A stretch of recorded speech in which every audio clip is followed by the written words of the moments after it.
glad that it has its own acronym response. The 4 letters you see there at the bottom, TLDR, stand for too long, didn't read. And in this video, we'll go over how to write emails that are 5 sentences or less so that they're read and acted on by your team. So let's start with a couple of advantages of writing shorter emails. The first is that you'll get faster replies. Now, according to some studies, shorter emails are read more often and are responded to more frequently. It's not a very surprising study, but it's good to know that this is actually backed up by actual research. And the second advantage is less fluff.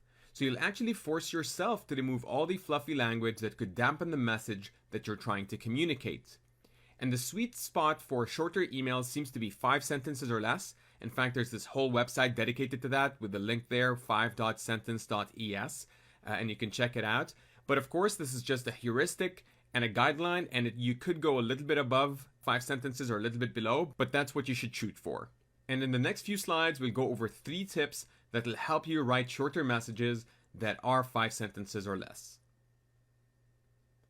So tip number 1 is to know what you want. Now, most people don't know what they want when they send an email, they just think that they do.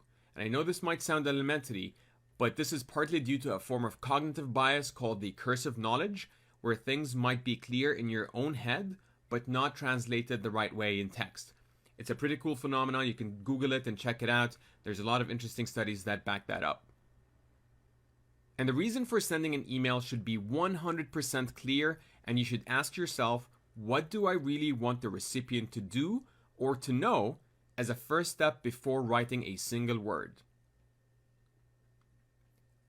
The second tip is to get to the point immediately.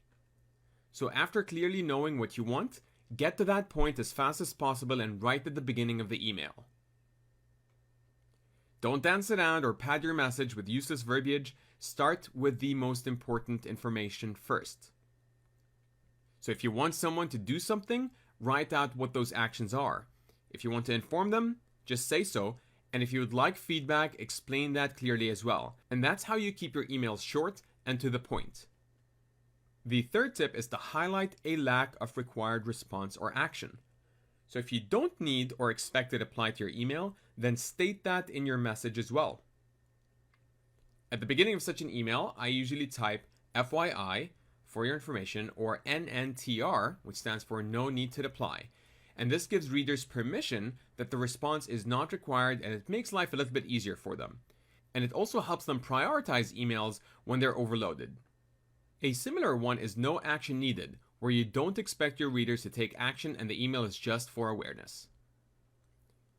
So here's a quick summary of what we just covered. Write emails that are 5 sentences or less to ensure that they're read and so that you get faster replies. And again, that's just a heuristic. You could go a little bit above that or a little bit below that, but that's what you should shoot for. And you can accomplish that by following the following tips. Tip number 1 is to know what you want and be 100% clear about that.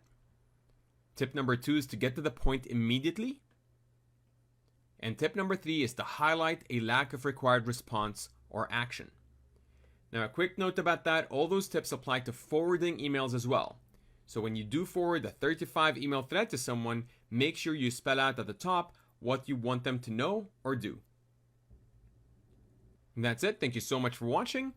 And in the next video, we'll talk about how to break